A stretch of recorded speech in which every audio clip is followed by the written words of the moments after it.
Eh bien bonjour à tous et bienvenue sur cette nouvelle vidéo où je vais vous parler du WCQ Gisors que j'ai réalisé, alors c'était il y a quelques temps déjà, et donc de la liste Dino. Je vous présente la liste Dino que j'ai joué pendant ce WCQ.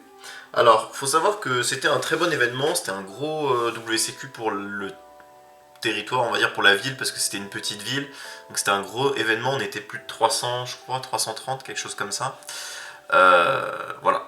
Moi, il faut savoir que j'ai pas l'occasion avec mon travail de faire beaucoup de tournois, donc j'étais très content de faire ce tournoi. Il y avait beaucoup de monde, j'étais content. Je jouais la méta contre la méta, j'ai affronté pas mal de decks méta.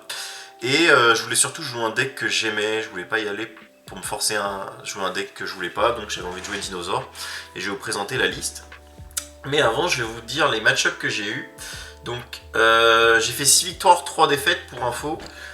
J'ai affronté un anti-méta avec du punk et du monde zombie, enfin un deck zombie un peu basé anti-méta, Lion Naturia, Zombie World, etc. J'ai affronté un tir à la munt, j'ai affronté ensuite Unchained, ensuite j'ai affronté Dragon Link, Dinosaur, un dinosaure miroir, c'était très rigolo, Demi-Kanko, un deuxième Unchained et Purely. Donc j'ai mes défaites du coup, c'était contre l'anti-méta Zombie World. Monde zombie, c'est vraiment un terrain qui détruit complètement Dino, donc c'était très dur. En plus j'avais des mauvaises mains. Un Unchained sur 2 m'a battu, j'avais eu 2 open trop faibles. Mon adversaire faisait aucune erreur en plus, donc c'était injouable. Et le Mikanko, donc la troisième défaite qui m'a été plus ou moins fatale. Bon alors, faut savoir qu'il fallait faire X11 ou X1 pour top, parce qu'en fait comme on a commencé avec 2 heures de retard, il y avait eu top 8, je crois que c'était top 8 au lieu de top 16, donc même X2 il y en a très peu qui sont passés, mais bon, on va passer tout de suite à la liste. Donc là voici, hein.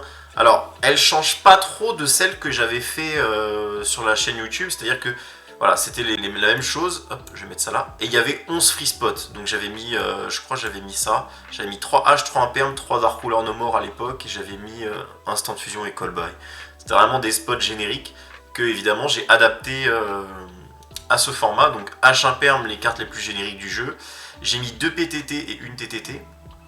Et je pense que les 2 PTT remplaceront définitivement le Call By et l'Instant Fusion, étant donné que la carte donne accès à tout le deck.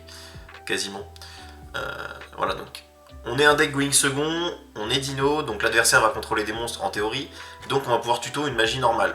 On va pouvoir ajouter Fossil Dig qui donne accès à tous les dinosaures, excepté les boss monsters, c'est-à-dire Tyranno et Pancra, mais on peut également tuto Pilule qui donne accès à ces monstres. Ok.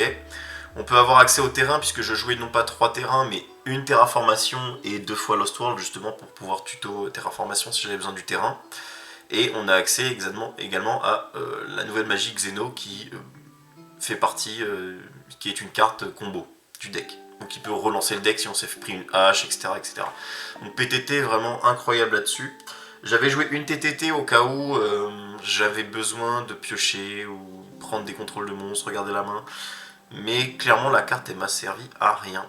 Donc là on va en venir à tout ce que je vais changer. Et je vais vous faire aussi la liste post-Agov, donc les petites choses qui vont changer. Alors déjà, rien que pour le WCQ, ce que j'ai regretté dans ma liste, en main deck, il n'y a aucune carte que j'ai regretté, excepté TTT, qui m'a servi à rien. La troisième droplet m'aurait été beaucoup plus utile pour remonter les boards.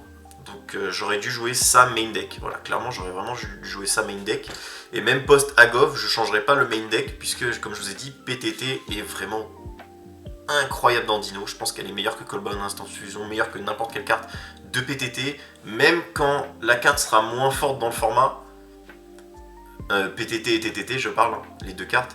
Même dans un format où elles seront moins fortes, je pense que je les jouerai quand même. Parce que la carte, elle donne accès à tout le deck. C'est vraiment trop fort dans Dino. Pour le side, du coup, j'avais mis Twin Twister parce que j'avais peur des parfums anti-magie. Je pense que ça changera pas. On joue beaucoup de magie, hein. Si on prend parfum, on a perdu, donc... Une pet MP qui permet de... qui est en jeu rapide, du coup, qui permet de contrer un petit peu le parfum qui sortirait de nulle part et qui nous bloquerait. Ou la Zerkan, puisque maintenant il y a Vanquish Soul qui est un petit peu de plus en plus présent et qui peut jouer Zerkan main deck. Et bon, bah, dans un deck comme Dino, ça fait trop mal. Les drolls elles bougeront pas. Les Beasted ils m'ont vraiment sauvé contre Tyralamont. J'ai eu Magnamut, d'ailleurs contre Tyr j'ai un peu gagné grâce à Magnamut. J'ai touché Magnamut, donc il a pris Magnamut pendant son tour et Drezruyan pendant mon tour, c'est ce qui m'a fait gagner la game. Et les livres de la lune, pour l'instant je les garde, parce que Purely est vraiment très fort. Maintenant à voir. Après livre de la lune c'est aussi fort contre des cartes comme des decks comme Unchained. Si vous faites Book of Moon sur le César, ça peut toujours être bien. En fait, César, il faut le gérer avec une seule carte. Si jamais, par exemple, une imperme, ça peut, voilà, une droplet. Mais César, il faut le gérer avec une seule carte. Si jamais César commence à résoudre son effet et à détacher pour vous annuler, vous perdez trop de ressources et ça devient chaud de passer le board Unchained. Donc je pense Book of Moon va rester. Pour le side, je changerai pas grand chose de ce que j'avais fait, excepté du coup la droplet qui passe main et la twin qui passe une troisième twin en side. Pour l'extra deck par contre il y a beaucoup de changements étant donné qu'il y a une nouvelle Link 2 complètement craquée qui est sortie. Donc l'extra deck, qu'est-ce que j'ai regretté? Pentesta que j'ai jamais utilisé, Ita la charmeuse de feu je crois que je l'ai jamais utilisé. Je me suis dit je vais affronter Rescue Ace qui est feu, il y a H qui est dans le format, donc il y a un monde où je la rentabilise pas du tout. Voilà. Le reste, tout était bien. Les Volzar, comme d'hab, craqué. Le Dweller, il m'a fait gagner contre Tyralamont. Le Bagooska, c'était au cas où je prenais Shifter. J'ai pas pris de Shifter du tournoi, j'ai pas affronté de... Comment il s'appelle? Flunderies. J'ai pas pris de Shifter. Bon. Après, si ça arrive, gardez le Bagooska quand même, si jamais vous comptez jouer Dino. Baron, elle m'a un petit peu aidé, je l'ai sorti une ou deux fois. La fusion, je crois que je l'ai sorti qu'une seule fois. Pas terrible, hein, la fusion. S'il y a une carte à cut, pourquoi pas la fusion. En vrai, étant donné que je joue un seul Tyranno, il vaut mieux la jouer quand même parce que, par exemple, j'ai perdu contre le deck zombie parce qu'il m'a fait la X68 vampire qui me le 4. Et mon seul moyen de retourner la game, c'était... j'avais pilule en main, donc c'était pilule, Tyranno et Razelboard. Et il m'a meulé mon Tyranno. Et comme j'en joue qu'un, bon bah, vraiment pas eu de chance sur ce coup-là. Voilà, donc moi ce que je jouerais là, c'est Little, donc la nouvelle SP, complètement craquée. En fait, Dinosaur, il a besoin d'une Link 2 assez générique. Par exemple, quand il a deux Evolzar qui n'ont plus de matos et qui ne sait pas quoi en faire une ligne avec, les utiliser pour faire quelque chose qui mène par exemple à Access Code, c'est vraiment utile. C'était dans cette optique-là que j'avais joué Ita, mais malheureusement elle n'était pas assez forte. Je pense que Mascarena et IP et SP, c'est en vrai en ce moment ça va vraiment être le meilleur petit combo lien 2 générique du moment. C'est-à-dire que vous faites IP Mascarena, pendant le tour adverse, vous utilisez IP et un monstre pour faire SP, donc vous allez pouvoir bannir une carte adverse, et en plus, si l'adversaire active une carte, SP va bannir elle-même, va se bannir elle-même et va bannir un monstre jusqu'à la end phase, donc c'est deux interruptions, en gros IP Mascarena égale entre guillemets deux interruptions, donc c'est vraiment trop fort.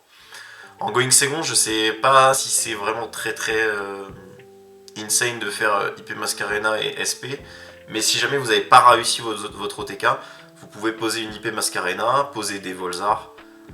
Ça va vraiment être très utile, je pense, pour avoir un petit peu de contrôle. Donc moi, je pense que je jouerais comme ça, en tout cas, Dinosaur à l'heure actuelle. C'est un deck qui reste rogue, hein, mais vous pouvez quand même arracher des bonnes victoires en tournoi local. Bon, moi, j'ai été en WCQ, ma liste n'était pas parfaite. Je pense que même avec la decklist parfaite, j'aurais fait X2 maximum.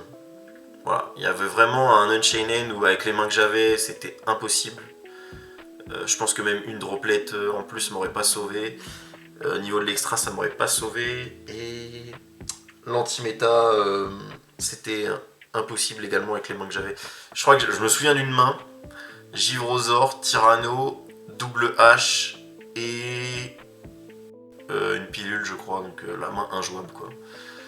Et en plus j'ai pris des super polis à tout va puisque tous mes monstres étaient des zombies, donc c'était très dur. Donc je pense que ces deux matchs là c'était infaisable. C'est juste le Mikanko, le seul match où c'est important de gagner le dé, je le perds. Et j'aurais pu jouer autrement. Si j'aurais connu le deck en fait j'aurais joué autrement et j'aurais peut-être pu gagner. C'était là, je pense que c'est vraiment le Mikanko où j'aurais pu... le deuxième Mikanko je l'ai battu puisque j'ai joué totalement différemment, et ça a marché, et ça a fonctionné.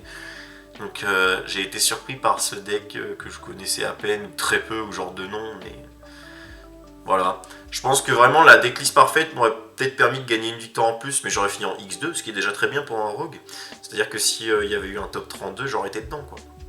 Même un top 16, c'est possible que j'aurais été dedans, donc c'est déjà pas mal pour un rogue. Dino peut faire des choses, Dino est bien. Si vous voulez jouer Dino, vous pouvez prendre la liste. Moi, je suis passé à autre chose, mais ça n'aura... Enfin, le deck que je joue, il n'aura pas sa place dans cette chaîne YouTube, puisque je ne présente que des rogues. Et là, le deck en ce moment, je joue, j'avoue qu'il est un peu plus méta. Voilà. En tout cas, j'espère que cette vidéo vous a plu. N'hésitez pas du coup à vous inspirer de ma liste si vous voulez vous jouer dinosaure. Elle est là. Pour le side, évidemment, tout va changer. Hein. Enfin, en fonction des formats, ça va changer. Mais globalement, le main deck, je conseille vraiment PTT. Même si la carte est chère, vous verrez que la carte dans le deck est complètement craquée. C'est probablement l'un des decks qui peut la rentabiliser le mieux d'ailleurs. Enfin, à ma connaissance.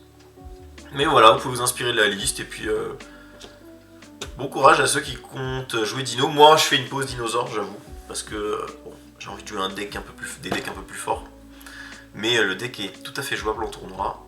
N'hésitez pas à me dire ce que vous en pensez de cette liste dans les commentaires. Et puis on se retrouve très bientôt pour une prochaine vidéo. Ciao tout le monde!